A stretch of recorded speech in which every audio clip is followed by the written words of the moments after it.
From the Middle is a founding member of Odd Pods Media. Hello, everyone, and thank you for tuning in to episode number 207 of From the Middle. We are three middle-class guys living in the middle of America and England in the middle chapters of our lives with a point of view that's somewhere in the middle. And in this episode, Kendall and Kory have completely left me. And so I have my good friends joining all the way from England. We've got Harrison Wet and Wild and Jordan Mad Dog Shenton.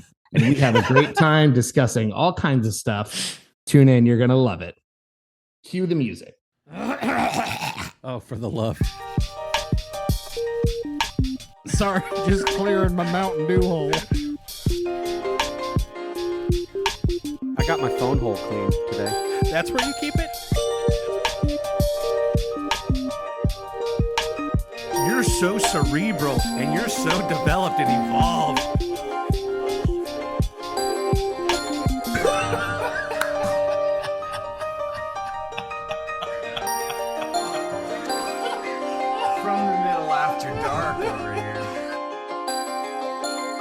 Harrison, Jordan, guys, thank you so much for joining. I'm so excited to have you back. It's been literally like 150 episodes since you were here last. Is that when it was? Really? You were on episode 65, and we are now at 207.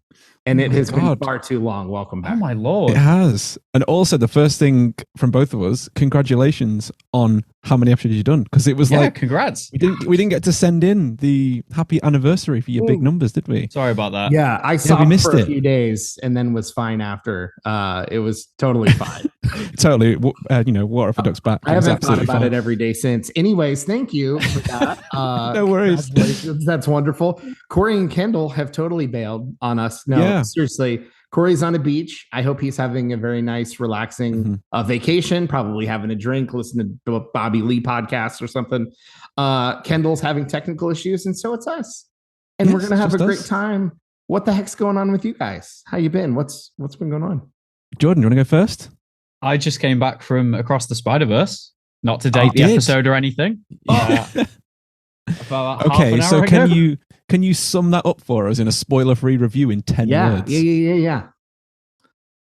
It was pretty awesome. Don't put me on the spot. Yay! Nice! Take that. That was almost the haiku. Yeah. You mentioned it right before we started, though, and you said you're pretty hard to impress. And then what did you say after that? Anyone who has listened to the Grief Burrito podcast, not to plug early, but will know that I'm a bit of an awkward sod.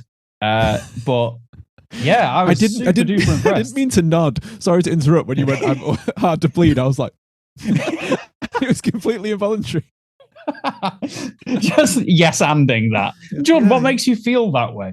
No, I much like Tears of the Kingdom, I didn't think Breath of the Wild could get any better, and then it got better. And then I didn't think the original Spider thing, I forget the name. Spider, no, not Spider, yes. I didn't think the original Spider-Verse could get any better.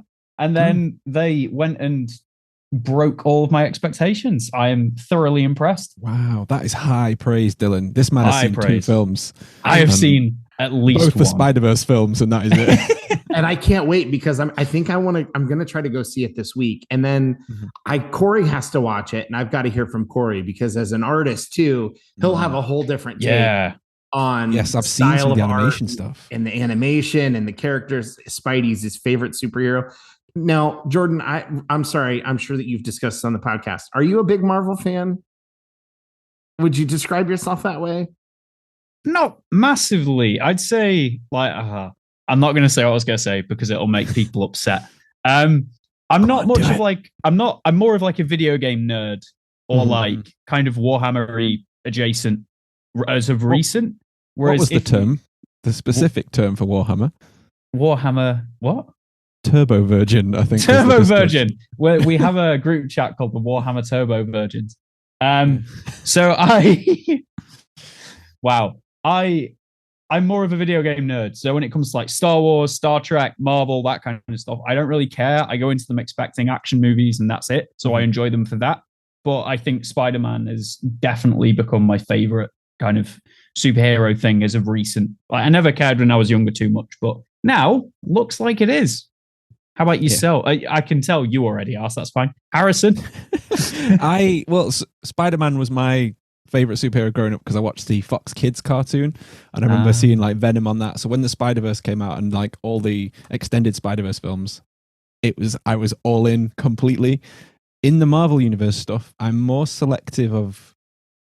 I like films for films as opposed to it just being overall franchise. Like I think some of them aren't very good, and then some of them are very, very good. So, how do you feel about DC? I mean, D's. It's not bad.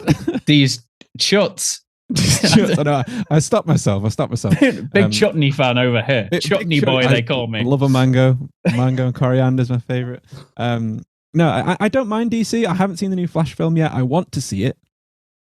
Have you seen it, Dillon? Have you seen the new Flash film? No. Ezra Miller. I saw an article that like if this is goodbye to the Snyderverse, if this is really goodbye to the Snyderverse, it's a good send off or something. So I think people are liking it. I haven't seen it yet. Frankly, I'm less likely to pay to see a DC film at this point, but once it hits HBO, the app, I'm sure I'll go watch it. Okay. But I don't know that I don't get to see as much as I'd like in theaters. And so I have to be picky. Right. Okay.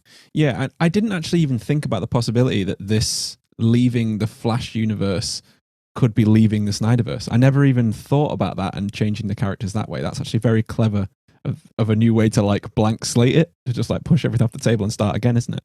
Yeah, because it's James Gunn's DC universe is what they're building now, right? So okay, yeah. So we'll see. I'm sure.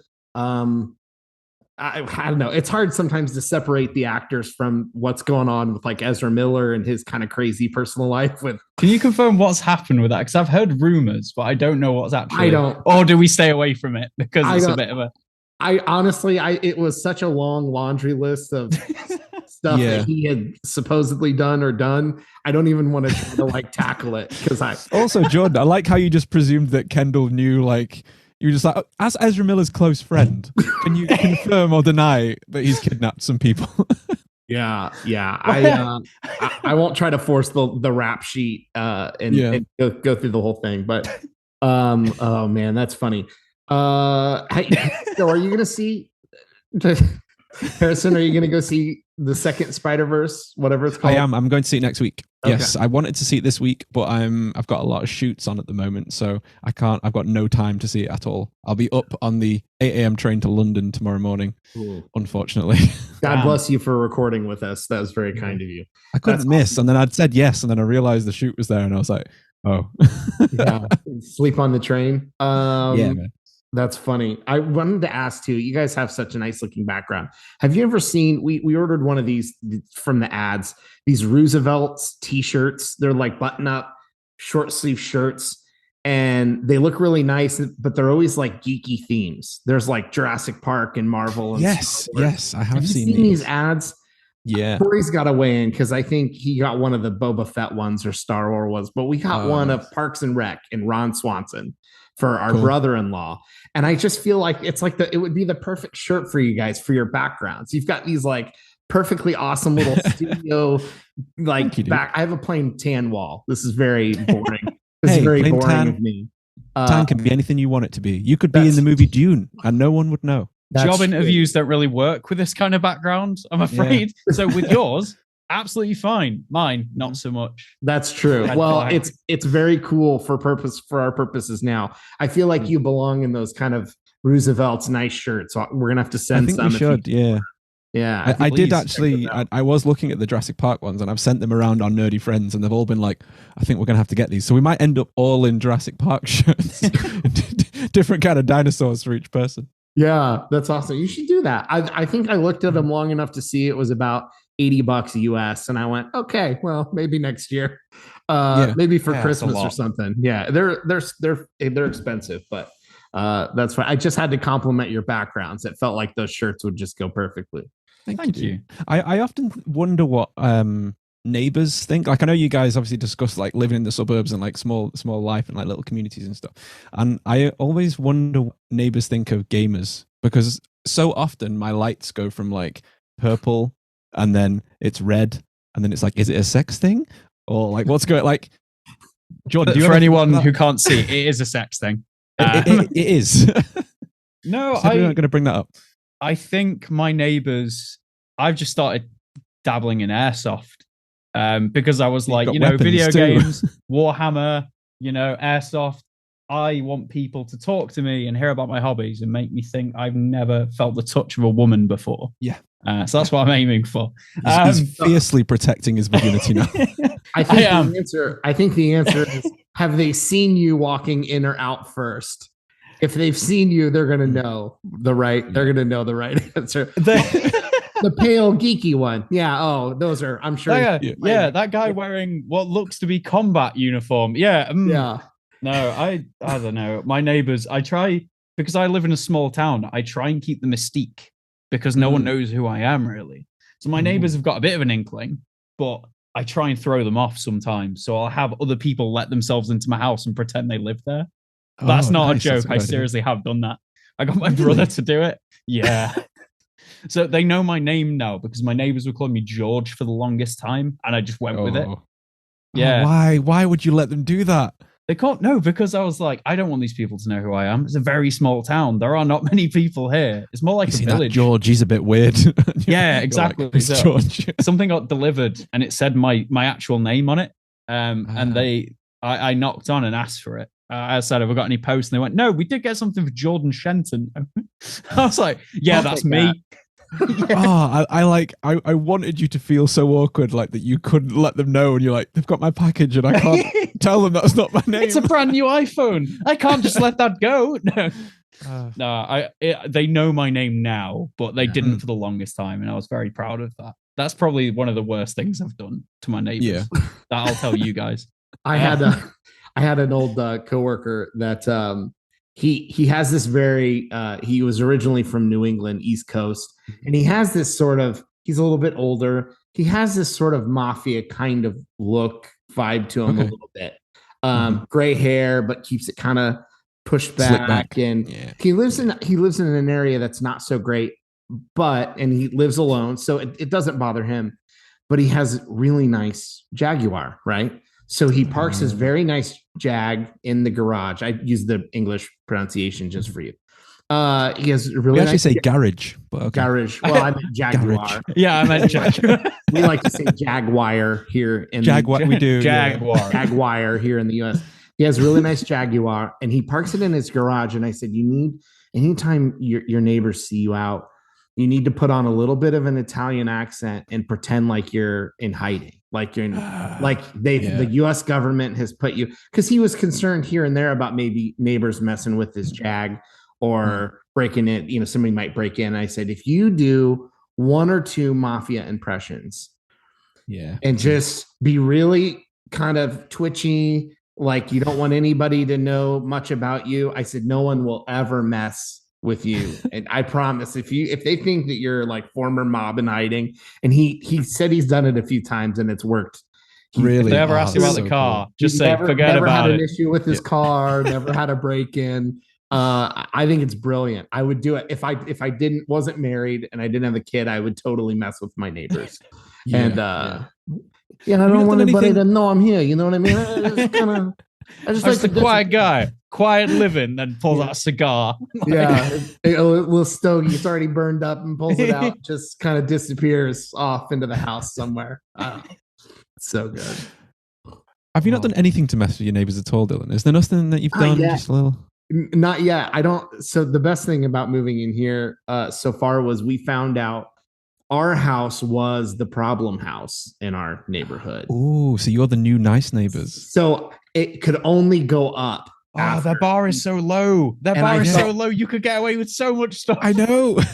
Apparently, the police were called to our house with the former owners on the reg, and it was like a thing that people knew, like somebody might be out yelling at cars driving by.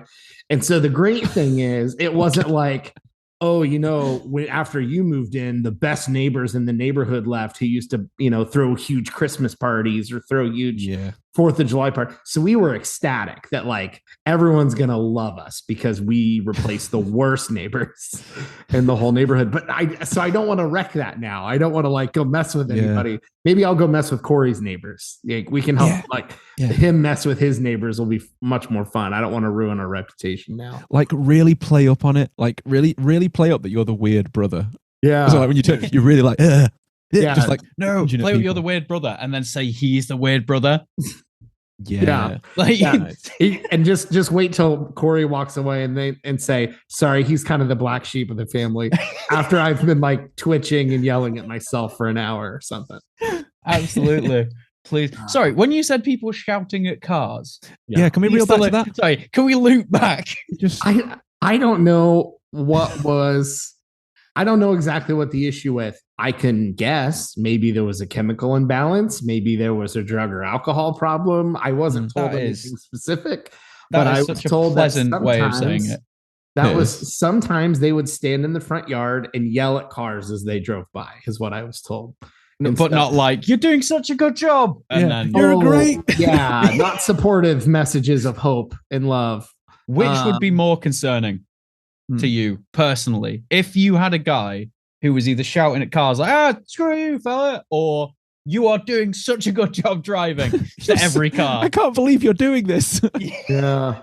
I don't know. Worse? You know, something I used to joke around with the idea that I would never do stand-up comedy, but there's a little bit of physical comedy in the idea that if you're somebody who wears glasses, you can seem very nerdy.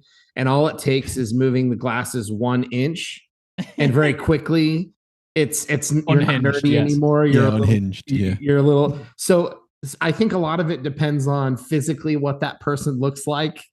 You know, if it's somebody who looks like Fred Rogers standing out in the yard, I might go, okay, this is just like a nice guy who wants to be supportive in the community. More specific. Looks like me. Well, I was gonna say we can match that up. What I was gonna say, in pea-stained sweatpants with the glasses halfway down the face. You're slightly more concerned about. See, that's the unhinged brother look. That's how you should turn up at Kory's neighbors. Pea-stained sweatpants and the glasses sort of off. Glasses. Yeah, do a slight limp. Or if I just look like Jordan, probably not very good. Yeah, that's fair. Oh, that's funny. So what else is going on? I actually wanted to. I had a little idea of something to talk about when we speak about like small town stuff. I've been thinking about small town movies a lot at the moment. I watched one called Vast of Night. I don't know if you're familiar with it. What was that? Vast of Night. No, I've seen 2 movies. Sorry. Yeah, I know. Jordan's clocked out. He just talked about one. He's got nothing to add. Yeah, that's it. Just cut him off. Yep. It's about a possible UFO sighting in a little tiny town by a guy who works in like, I think it's like a student radio, if I remember correctly. And it's based on a true story. And they detect this weird signal over all the radios in the area. It was based on the Kecksburg UFO incident and the Foss Lake disappearances. And it's just a really good movie. So I wanted to know if there's any movies that you like that are all like set in small towns that give you like small town vibes. Man, that's a great Hot Fuzz. Hot Fuzz is good. Yeah. Super Troopers is one that comes to mind because you just said Hot Fuzz. So Super Troopers is also set in a small town. Didn't the first Sonic movie kind of take place in a small town? It did. Yeah. I love that realistic movies. Are you talking about like real dramas or comedies and not like no, just anything really? Like, I mean, one of the first ones that comes to my mind is like It. I like maybe chapter 1, which was very, very good. Like I did really enjoy chapter 1 of it, but I don't know, that sort of took the small town and made it kind of creepy and spooky. And I just absolutely loved that. You know, one that I saw that we talked a little bit around Oscar time was the Banshees of Inisherin. It was Colin Farrell, Colin Firth, and I should know the other actor's Colin name. Firth or Colin Farrell? Colin Farrell. Colin Farrell and Brendan Gleeson. Yeah. So that took place in a very small town. There's like 5 people that go to their local pub. That was really good. It was weird. It was good. Yeah, but funny. That's like some of the pubs in my town. Mostly drama. Did either of you see that? No, I haven't seen it yet. You did see it. That was Yeah, Jordan's I watched second it. movie. Yeah, that's it. That's your lot now. Yeah. No, I did see it. It is a very strange movie to describe to people, though. Like, if someone asked me whether they should watch it, I'd say yes, but I don't know how I temper their expectation. Like, nothing really happens. Yeah. Like, Yeah, isn't it like someone doesn't want to be friends with someone anymore? Yeah, that's it. I did see a thing on Facebook though, which was like, on this day, 120 years ago, this person said they didn't want to be friends with this person, which really got me. Because honestly, if you tried to explain some of probably the higher meaning to the film, like it's talking a little bit about like there's war, civil unrest going on. And so the guy's just, Michael Gleason's character is basically at the point where he realizes I'm not doing anything with my life. This friend of mine we're not doing anything. Is it dull he uses to describe it? It's just he's dull. Yeah. What kind of lasting impact do I want to have on the world as there's civil unrest in the country and whatever? And so that's really like kind of the bigger, the dull friend, and all they do is get together and talk about nothing. And so he's trying to like create and write music because he feels like it'll last long after so it's like, when you break it down that way, but that doesn't even sound that interesting. It's like a dark comedy and a bit of drama. You want to keep watching, but you don't know why. Yeah. It's because their acting is compelling enough that you'll sit there and just keep watching it. So that was certainly probably the smallest town I've ever watched in a movie. Because that's gotta be it. That was good. I think people should watch it. I don't know why, but it's compelling. I believe those two have got a great rapport anyway, because they were in Bruges together, weren't they, as well? Hitman on a secondment. Sabbatical, sorry. Sabbatical, yeah. That was another great movie, but also very, very weird. And the ending was so grim. Like, it's not a happy ending to a film at all. So I would not recommend that one. There's one small town movie that I haven't seen, which is Footloose. I believe that's a classic. Never seen it. It is. I haven't seen it either.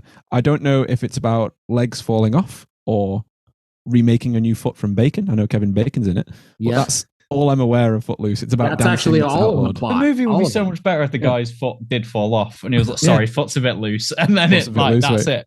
Yeah. And then it turns into like a period piece.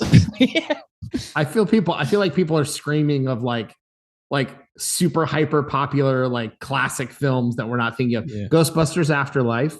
That's one I can think of in the last couple of years. That was kind of set in a small town. Very good, actually. Is it good? I felt like they made it was for me, and I'm not notoriously critical of film, because if I know it's meant to just be a popcorn blockbuster fun, I don't go in with high expectations. But it was the perfect amount of like fan service, nostalgia from the old movies. I thought Paul Rudd did a nice job. It's so hard for me to not like Paul Rudd. He's so nice, and like likable. If you're a fan of Ghostbusters, there's no reason to not watch it. It's a really good next story, and I think they're making another one. And then I had another one. Here's a really dumb one I used to watch a lot when I was a kid. Ready to Rumble. I don't know if you ever saw. It's a wrestling movie. It's about these two guys from a small town that their hero is a wrestler called Jimmy the King Lawler or something. Okay. And they really were Jimmy. I think I'm mixing up the characters and then real wrestlers now. Jimmy King is his name. And they really they love wrestling. They think it's real. He gets beat because they sort of write him out of wrestling as a character. And they go to try to help save him and help him win the heavyweight belt again when he was just like written out of the show. And so it's so dumb. It's absurdly dumb, and it's very 90s-esque. But I just enjoyed it. I liked wrestling when I was a kid, so I enjoyed the kind of absurdity of them being so into wrestling. You can probably find it free streaming on one of the apps like Tubi or YouTube or Crackle or one of those. So if you can find Ready to Rumble, check it out. It's definitely. I will look up for that one. I just had a 90s blast from the past because of thinking of that, and it was a movie called Gator Face. Have you heard of that? Gator Face? No. Yeah, no. It was like a kids kind of coming of age movie. Like these kids live in this little like swampy bayou town, and there was some local legend of some alligator creature that walks on two legs but has beautiful blue eyes, and and it turns out it's real, and the town like find it, and it's like it can heal people when someone gets shot. Like it's absolutely ridiculous. That's awesome. Check out Gatorface. Kendall, if you can find a video of it, put it on the screen right now. Yeah. Kendall, hook us up on that. Man, I'm sure there are plenty more. I'm sure there are plenty more of like small towny. Wasn't one of the Thor movies in like a little Wild West town that they like destroyed? Like that was the first one, I think. Was that the first Thor? Was in this tiny little Western village? Yeah, because it was like fish out of water style movie, wasn't it? The original Thor film. Yeah, it was like Pop-Tarts and shit. And this giant silver another with the coffee. Yeah, that's the giant silver creatures, like shooting phasers out of his eyes and blowing up this little town. Where's that? The second one? Is that Dark World? I think that was the first one. Oh, I think it's the first one. Because I think that's the one where knows. he takes the coffee cup and he likes the coffee and smashes it. Because they're in this like little podunk town in the middle of nowhere. I mean, a lot of movies have had a big silver man with lasers out of his face. There's a lot of movies. Forgive me for the confusion. To be fair, we've described 87 films from. It's like putting the big sky portal in the sky above the city. Like about 50 films did it in a row, and everyone was like, "Oh, it's another big sky anus." Yeah, multiverses are getting pretty big at the moment, is what I've just realized. Yeah, I say that, and somebody's like, "Oh, did you mean Silver Surfer?" No. Oh, did you mean Iron Man? No. Oh, did you mean for about 20 more titles? And I go, never mind. Anyways.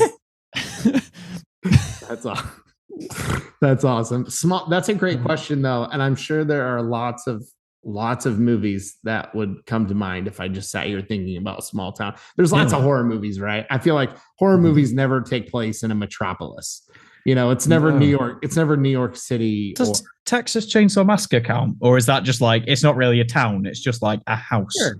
Yeah, it's a single. The smallest of towns. I mean, yeah, it's a single house and its garden. Yeah, I think that's fair game. What about playing? What have you guys been playing? Since you're the gaming experts, that's not our specialty on From the Middle. You mentioned Tears of the Kingdom. Is that the title? Is that good? Yes. Any good? Ooh, yes. Very baby. good. Baby. Like Jordan said before, not being able to think that Breath of the Wild could get any better. I will firmly stand by that Tears of the Kingdom has made Breath of the Wild feel like the demo that was released for this game. Somehow the best game of that year is now just like being blown out of the water. Like a test. Yeah. It's actually incredible. And there's some horrifying enemies for no reason. There's no reason for those hands to be that scary. Have you found them yet, Jordan? I have. Fuck those things. I'm swearing. Sorry. Sorry. Kendall, bleep me. I saw a picture of, do you know the little like sticky hands that you like throw at a wall? Yeah. Someone sent me a thing of that, which was like, send this to Tears of the Kingdom players to give them anxiety. Give them flashbacks. Yeah, basically. Like, did you ever play the Zelda on the N64? Yes. Okay, so do you remember Dead Hand in the bottom of the well? No, it was like these weird white hands that were out the ground, and when you went near them, they grabbed you, and this weird big blob thing came out and would come after you.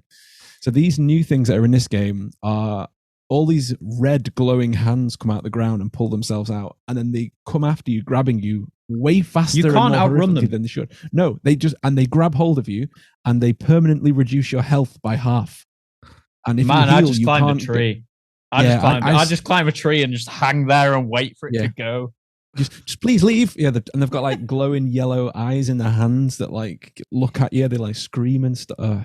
So you're describing like Master Hand from Super Smash Brothers if it were zombified. Is that kind of and there's like 8 of them. Yeah, there's loads. And there's 8. Like, okay, there's loads. a bunch. Yeah. And the puddle chases you, and then you're like, oh, I defeated it, yay! And then it gets worse. I don't know what happens yet, so don't tell me because I haven't seen what happens when you kill it yet. You're like, oh, finally, and then the music gets worse. You're like, oh no. So what do you think it is about? Because I played a little bit of Breath of the Wild, and I've definitely not played the new one. What is it that makes this one so much? Why is it so much of a change from Breath of the Wild to this one? Why does it feel like Breath of the Wild was a demo? Is it just how open it is? Is it graphically? Is it? I mean, it's very similar in that it takes place in the same world. So like you have the overworld, which is like the basic map. Things have changed. Towns are a little bit different. You find new NPCs in different areas and stuff. But they've actually made 2 other worlds, one in the sky above it and one underground in like these giant caves that seem to be as big as the main overworld. And then there's all new temples and dungeons. There's all new shrines question. to do. Yes?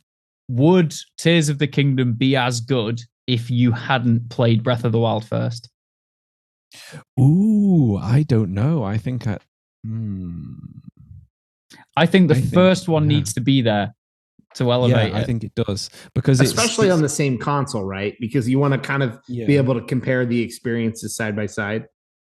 That's right. And it's not even just like from a story point of view, because I mean, this game just starts off like instantly. The story starts off in like chaos and it's like, okay, we're in the game now. Like it doesn't really cover anything about the first game. So you could play it standalone. But just from a mechanical standpoint, how much they've introduced in this game, I think you need to have played the first game to understand the base mechanics of everything to then extend into this one. Do you need to play the first game to realize how good you've got it with the second game? Like, yes. Yeah, I think that's what it is. Where it's like, oh, do you remember this first thing we did? Forget about that thing. Nothing, mate. Yeah. Check this out. Yeah. I don't want to ever be a gatekeeper, but I do think there's a legitimate question in there, especially for like, I think of the 3 of us who normally host the show are a little older than you guys, but you still have gone back and played a lot. So we're similar age in the sense that we played Nintendo and Atari and Sega all up to the new stuff. So it's not like I want to gatekeep, but I feel like for somebody who's like 8, who's like first gaming ever is on the Switch, you just want to be like, but seriously, you don't know what it was like to play on a Super Nintendo. Like, you never played Zelda 2: The Adventures of Link like we did. Oh God. Yeah, I mean, it's like I remember playing Game Boy on long car rides and being glad when we would hit an interstate because the interstate would have light. You know, I was about to say the same thing. And you get, I got a little light I can see. Oh, there it goes. I got a little more light. You know, and so it's like, I don't want to be that way because every generation can do that to the next generation and be turds about it. But I think there's some legitimacy to like, can you imagine this just Tears of the Kingdom being the first one? You're just like, here's a Switch, 8-year-old, enjoy. And you just, I mean, looking at it from that viewpoint, it's a hell of an advancement from what even like the last game, let alone the past 5 games or whatever. And I think that's just something we're seeing in a lot of tech at the moment. Like me and Jordan on an episode a few months ago spoke about we predicted the Apple headset. We said it was going to be AR. We said it was going to have all these features. It would probably be 4K if it probably would be. And it's come out the other day and it's exactly what we said. And it's really cool to see how much tech they've actually put in it. I don't know if you've watched any of the breakdown videos of this headset. No, not yet. And I need to. Okay. I want to know who it's for. I know. Who's it for, it's Harrison? Like $3,000. I don't know. It's $3,500. That's gotta it doesn't even do anything. That's got to be developers a niche, right? Like the first Apple Watch came out with the $10,000 version. So like, I think people forget that one existed. Right. So like the early adopter of the Apple Watch was the rich, the wealthy. This has got to be developers and niche on. I mean, $3,500 isn't as niche as a $10,000 watch, but it's certainly, you got to really be a techie fan that just wants to goof off. Yeah. You know? I mean, I think this again is, well, it's the first one of its kind. It's the first headset that doesn't really require controllers because it's got so many cameras and sensors on the front. It can track your hands. It's got sensors on the inside, so it can track your eyes, so it knows where you're looking. And apparently it's absolutely spot on. It can take 3D pictures. It's got an OLED screen on the front, so that when someone comes to talk to you, the cameras on the inside turn on, and it reflects your eyes onto the front screen so they can talk to you. I hate that so much. It's weird. Question. What happens if you need to grab something behind your back in a gamer experience? Cameras can't see that. No, they can't. That's a $3,500. Mm. 3,500 Great British pounds, which at this point was worth like what, $30, but like the king's finest. The king's finest. We've got a king now. Yeah, we've got a king now. That's a big. That's something that changed. Charlie got his new hat. That's a big change. You are right. That's a big change. Yeah. That's interesting. What about some of the other stuff you guys are playing? Did you do the whole Sword and Shield thing? That was a big jump from me playing Pokemon Yellow as a kid to Whoa, now so you went from playing on yellow my to that. 75-inch Sony, having this open world game where I'm like, this is what I dreamed of as a kid playing, was like Yeah. on a huge TV running around, just where I have so little time to play games. I'm like immediately looking up a guide to get me around the map because it's too big. I'm like, I'm never going to finish this if I don't get some help getting around this. I've got to feed the child in like 3 hours. I can't learn these mechanics. I don't have time to learn a whole map. Like I immediately needed the walkthrough guide magazine to like show me where to go. I mean, I just want to know your thoughts of going from seeing like Nurse Joy as like an 8-bit sprite to like the full beautiful, and that's a Brock joke for any viewers. It's crazy though. I mean, like it's stupid as you see a little Wooper Pokemon just in a version that you've never seen. And I had Pokemon Stadium for N64, right? That was a big jump too. And popping the cartridge into the thing and getting to see your Pokemon battle it out. It was, I mean, that felt like oh my gosh. And honestly, I think even at the time we thought, oh, we're going to see it on the 64. Like if we're doing this now, but it still took a long time to get to a game where you were doing what you were imagining you could have done the whole time, or like the kids out playing in the yard with their plastic Pokeball, chucking it around, imagining that there was something there. Trying to catch a cat. It never worked. Isn't Wooper based on the salamander, like the axolotl or whatever? Yeah, axolotl. Yeah. Yeah, that thing's crazy. But anyways, it was a big, and I know there was a lot of criticism for the game too, because Pokemon fans always find something to crap on. But for me, who's again not a big critic, it's really cool that it's come a long way. It's come a long way from what I remember doing as a kid. Like Pokemon was one of those games on the Game Boy waiting for bits of light to play along the interstate. Yeah. And so to have it graphically like that on a huge TV, it's just I'm panning, It's stuff like that makes me excited for what's coming next. And like going off the AR headset that we were just talking about then, can you imagine kids now, like say we used to play outside all the time. So we were in the woods a lot as children. We grew up in rivers and covered in clay. Grew up in rivers. In rivers, yeah. Grew up in the river. I was spawned in the river. So I was spawned, yeah. That's how you spawn a good burrito. Before the dark times. The dark times of the internet. So when kids go back outside to touch grass and they can wear their AR headsets and see Pokemon running in the woods, like that's going to be the day. That's the exciting How time. much more real can it feel than when just genetic? Just clone them, dude. I want Pokemon now. I want real Pokemon. Real Pokemon. Do it. Science. We can go to the moon. We can't make real Pokemon. Wow. Yeah. I agree with you. Only if they can find a way to make them look glassy and cartoonish. Because some of the real life renderings of like a Charizard where it's this like gnarly dinosaur. Yeah. I'm like, never mind. I don't want this anymore. I don't like this thing. I want to feel the warm, safe embrace of a Machoke when I go to bed. And his tiny pants. Yeah, the warm, John, safe. You're hanging around with a lot of men-looking Pokemon. Like, hold on. The warm, safe embrace of a Machoke. That is a sentence that has never been spoken in the history of the world before. I just want you to know. I think it'd be lovely. Can I make a request that is the episode title? Oh, I will put that into Kendall and Kory. And with that, this is the perfect place to take a quick break and hear from some of our friends at Odd Pods Media. It's so smooth. Once upon a time. Boring. It was the best of times. It was the worst. You got that right. What's your problem? We want new stories. Hi, it's Frankie. And Garrett. And we host the Ever Trending Story, a weekly podcast where we bring to life a fictional story created by our own minds and some of the hottest, craziest trends from the internet. Find us wherever you download podcasts, and be sure to join the fun on social media at EverTrendingPod. Recording in progress. I don't consent. No. That was really good. Now, this all started our embracing Machoke I'll start with me asking you what you guys are playing, and then I talked about Pokemon Sword and Shield for 10 minutes. So why don't we end with what you guys are playing, since you're actual like knowledgeable gamers? And That's very generous. Yeah, very generous. and I want to hear, and our listeners can hear because they don't get video game talk very often. They can hear me not talk about FIFA, and they can hear you talk about other stuff.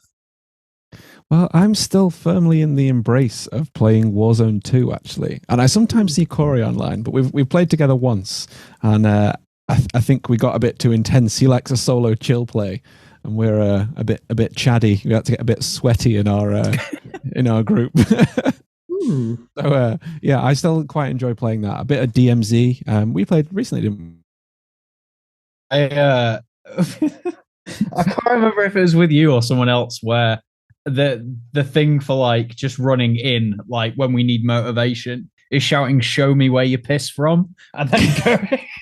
That was not me, but okay, I wish it was. Yeah, go on. Like if it's just like amping the boys up, it's like, go on, show where you piss from, and then you go. That's it. And if it doesn't work out, then it's fine. Yeah. I've been playing Darkest Dungeon 2. Shot. Yeah, absolutely. It's the best way. Are you back on Darkest Dungeon 2? So, Darkest Dungeon 2 got the 1.0 release, and it is pretty good. There are no dungeons, though, which is questionable. It's a good way to get rid of one of the double Ds. The first? It's actually out. It was in early access for quite a while on Epic. Oh, okay. Sorry, I didn't know that. It is difficult. You pick out of a bunch of heroes, you pick 4, and then you cram them in a stagecoach, and then it was apparently inspired by road trips the guys went on who, like, when they were younger, like developing the game and stuff. Some relationships with people you'd form like really strong bonds. Other people you go from loving them to hating them very quickly. And I can understand why, because you can get some of the people to be amorous, and it's a very small stagecoach. And I imagine that it's not a pleasant situation for anyone. No. But other than that, a little bit of Dark Tide. I'm very much excited for Space Marine 2 on my Warhammer kit. I saw the trailer for Space Marine. It looks so visceral and great. It did. It looked like kind of Dark Soulsy. I was not expecting that. Yeah, well, weirdly, Space Marine came out a long, long time ago, and that still somewhat holds up, but it looks insane. Imagine a one-man army who is basically built like a fridge, fighting a load of monsters, and it looks incredible. Bit of Bolt Gun. Bolt Gun's the boomer shooter from Warhammer that came out somewhat recently. That's like Doom, isn't it? It is. It is, and it is very, very good. It is. Dead by Daylight. Then dabble in a bit of Rocksmith again, learning guitar, and then it's kind of finished a Resident Evil 4 remake. That was good. Don't plan on going back. It's a little too difficult for me in places. Really? I think I could do it, but I don't think I'd enjoy it very much. Like I can speed run Resident Evil 7 in like under 2 hours, but I can't see myself being able to out Resi 4. It's so difficult. I'm surprised. I didn't realize it was actually that hard. It is. I don't know why it is. I don't know if I'm just getting old. My reaction speeds are gone. That's it. I can't flick like I used to. That sounds worse. Moving on. Too. I've been playing Dead Space. The remake. The remake. Yeah, my little baby brother who turned 26 the other day, which is kind of scary. Went into my room and went on Steam and put his card details in and bought it for me. Did he remove the card details? No. Yes, he did. Yeah, damn bastard. Smart boy. So I've been playing a bit of that. It is as horrendous as I remember. It's grim. It's but it's wonderful. It looks so good. It does a very good job of getting you totally spooked. I did experience some glitches, which was interesting. Went to a door and it opened it, and it was just a black void inside. I was like, "Oh, this has changed. This is like my life." But it was good. I'm in this picture, and I don't like it. A mirror. Yeah. Did you play through that yet, Jordan?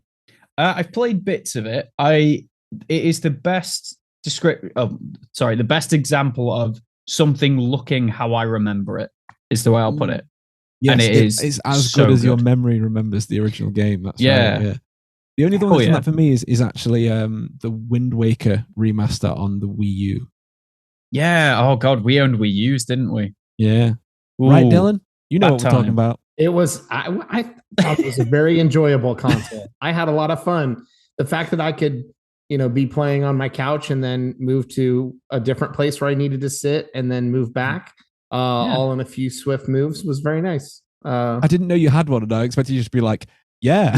I did have a Wii U. It was good times. Yeah, they were all right. I pawned it off to Kory for some cash at one point to upgrade to the Switch, but I did. I thought the Wii U was great. It was the whole marketing thing. Everyone's hashed that out. It was poor marketing. It sounded like a Wii accessory, not a new console. Yeah, it did. Yeah. They shouldn't have named it the Wii U. No, but it was a great console. I thought it was pretty sick. I thought it was good. Yeah. We did. I think that's one of our earliest videos that we had, Harrison, where you joined us on like an old YouTube channel that me and two other guys used to have, where Harrison came along and we played like Mario Chase and stuff like that. It was a Mario really good 3D time. World. Yeah. Yeah. I'm never letting that video see the light of day again because it is not a pleasant experience for anyone. But it was really good. No, that's a good game. They actually just re-released that on the Switch with Bowser's Fury, didn't they? So my girlfriend got that recently, and we've actually been playing through that. I've been playing Gears of War again. I've been playing the Gears of War series. As again, my girlfriend hadn't played a few of them. She thinks she just played the third one. So we've started on the remaster of 1, going through that, and going on to number 2. So I've been doing all the audiobooks again. So I'm just like, I'm in Gears universe right now. I just want to be more. Let me in. Let me in. With a chainsaw. Let me in. Carving through the door. That would make The Shining a much different film. Yeah, it would. Yeah. Also, we spoke about the Space Marine thing. I completely forgot about the chainsaw swords that they have. The chain swords, if you will. Is that just what they're called? Chain swords? Yeah. And I have my little Model-E shelf now, which I can send a picture for the people to see how my nerdy, life is very nerdy declined. You can see my wall of shame, which has got maybe about £700 worth of stuff I've not opened or painted.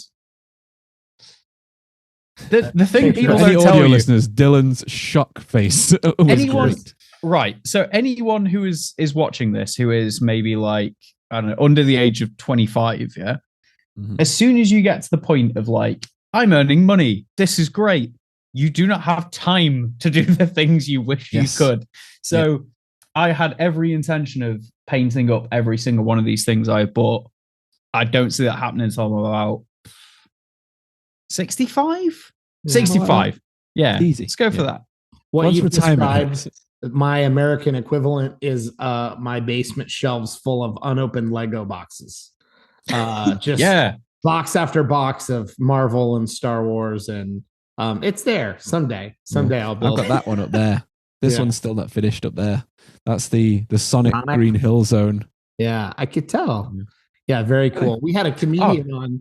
We had a comedian on who we just in passing mentioned Lego, Andy Woodhull. It was a great episode, and he goes and pulls that one, Lego like out of his closet.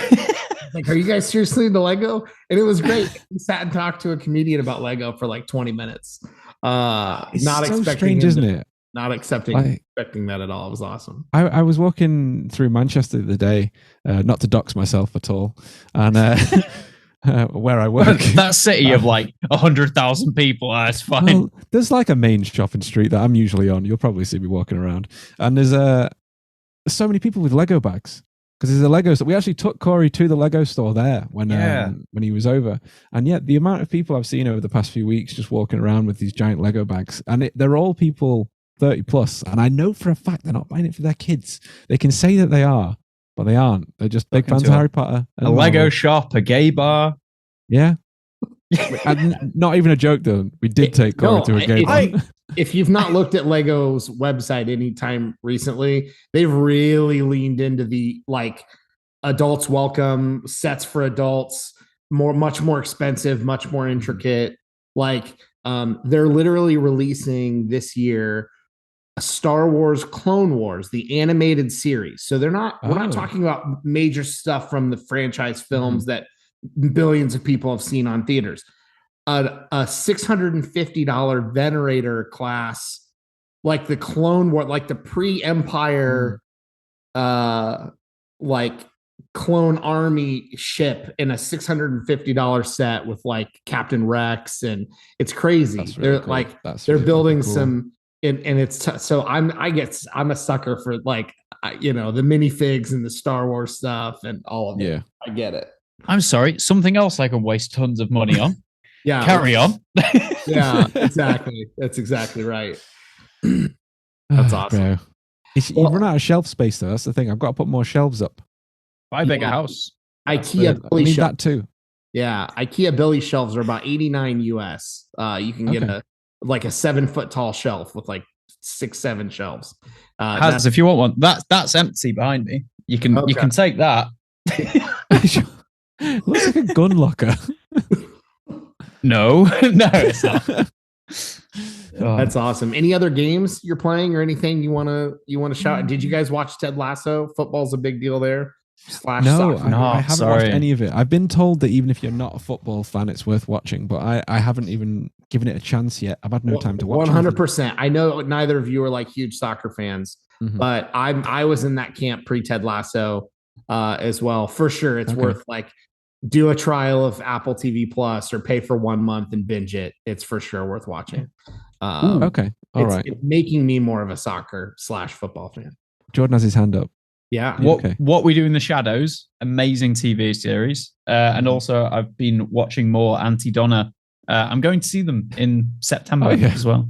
Anti-Donna's so good. It is ridiculously good. If you've not seen it. Very weird. Anti-Donna's Big Old House of Fun or Anti-Donna's Coffee Cafe. And then they've got loads of stuff on YouTube. It is... like if you've got mine and Harrison's like sense of humor, it'll work very well. It's an unusual recommendation because I mean, I find it a bit weird, and that's like Australian humor to British humor, but Australian humor to American humor. I can imagine Dillon sat there just like, what is going on? I'm gonna watch it now. I hope so. I'll give you my honest thoughts. I'll watch some and give you my honest thoughts. But like, I would love to see how it translates. But it's not British. I've probably watched more British TV than you'd be surprised to find out. So I might be okay. Like I remember watching Black's Books was like one of the first shows. I was about to say, have you seen Black Books? Peep Show as well. Very good. I loved it. But that was one of the first ones that I watched without having much experience with British television. So, it was weird at first. And IT Crowd was great. Trying to think of some other popular stuff. But anyways, I'll check it out. What's really weird is that Black's Books and IT Crowd really do paint a very realistic picture of what it's like to live in Britain. Yeah. It's the reason I got into IT, not Black Books. And I feel like they lied to me. I was like, no, I need IT. Yeah, I saw Black Books and I was like, books aren't for me. No, it's not for me. No. Yeah. But no, I think they lied to me a little bit about what IT really is. Granted, turning things off and on again does fix the majority of the problems. That's very true. And what did I just watch? Was it Kunk on Earth on Netflix? Yes. So funny. She's so good. Hilarious. So I'm willing to give anything a shot that you guys think is worthwhile. I love how dry her deliveries are. Like, I don't know how she doesn't break character because I would be screaming inside. Flawless. And I know that they're talking through these interviews a little bit before they actually do the interviews. Yeah. But the fact that, and backstory, I have a history degree. So when these people are talking about like trying to respond, it's such the perfect, that's exactly how they would do it. The academic type would respond. They would blow by the absurdity because they feel so compelled to give the correct. Factual. And every time I watch it from that point of view is especially funny because I know people exactly like just wonderful. They're just sort of blink 2 or 3 times and answer the question, and I love it. It's so process the stupidity, then move past it, and then go past it. Just step right over it, and also so polite in the response to her absurd responses, like. She'll say, I can't even think of a good example, but something like, the Romans were aliens or something. Yeah. And they'll just say like, well, we don't have any documented proof of that. It's just try to be so polite. It's like talking to a crazy person on the train and you're like, it's great that your parents are aliens. However, this is my stop. So Yes, I'm I just need to gonna, leave. excuse me, sorry, thanks, cheers, as you say thank you 17 times to get away from them. Mhm. It's beautiful. I love it. Guys, thank you so much for coming on. I know this made for a late night for you. Do you want people to find you online? And if so, where's the best place? Usernames, tags, sites, where do you want people to find you? Take it can away, find H-Man. Jordan. Find Jordan on findfeet.com and My Hairy Boys. And there it is. You can find me at HasWild on every social, and you can find our podcast at Grief Burrito on every social you can imagine, because the name is that weird. We managed to get it everywhere. Yeah. Oh yeah. Yeah. What about you, love Jordan? it. At the Mr. John Core everywhere. I can't promise I'll respond. He's not good with social media. No, Beautiful. I'm not. That's awesome. Well, guys, thanks again. This was a hilarious and fun time. It's been far too long. Let's not wait another 150 some episodes to do this again. All right. Definitely. I agree. Thanks, guys. Thanks for listening. Goodbye. Everybody. Bye.